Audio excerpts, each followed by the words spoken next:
अप्सरा म्हणून मिळालेली ओळख तिच्यासाठी कुठेतरी एक सापळा बनवू लागली. इंडस्ट्री तिच्या अभिनयापेक्षा तिच्या सौंदर्यावरच जास्त लक्ष देऊ लागली. आणि मग तिचा एका वेगळ्याच लढ्याचा प्रवास सुरू झाला. ही निराशा तिच्याच शब्दांतून व्यक्त होते. ती म्हणते, माझं कौशल्य सिद्ध करण्यासाठी मला दुप्पट मेहनत करावी लागते. सुंदर असणं ही एक समस्या आहे. विचार करा, ज्या गोष्टीला लोक वरदान समजतात तीच गोष्ट तिच्या मार्गातला अडथळा बनत होती. पण सोनाली हार मानणाऱ्यांपैकी नव्हती, हे नक्की. या प्रतिमेच्या चौकटीतून बाहेर पडण्यासाठी तिने एक त्रिसूत्री वापरली.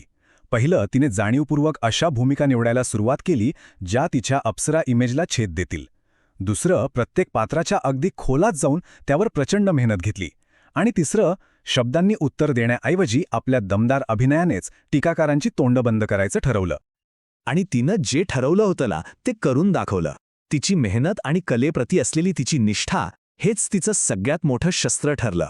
आणि याच शस्त्रानं तिनं तिची अष्टपैलुता सिद्ध केली. बघा ना, एका बाजूला ग्रँडमस्तीसारखी हिंदी ॲडल्ट कॉमेडी, तर दुसऱ्या बाजूला हिरकणीसारखा गंभीर ऐतिहासिक चित्रपट. याला फक्त अभिनय नाही, याला धाडस म्हणतात.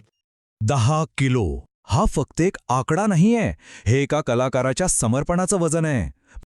हे ते वजन आहे जे तिने 2021च्या पांडू चित्रपटातील उषा या भूमिकेसाठी वाढवलं होतं. विचार करा, ज्या इंडस्ट्रीत अभिनेत्री आपलं वजन कमी करण्यासाठी काहीही करायला तयार असतात, तिथे तिने एका भूमिकेसाठी स्वतःहून वजन वाढवण्याचा निर्णय घेतला.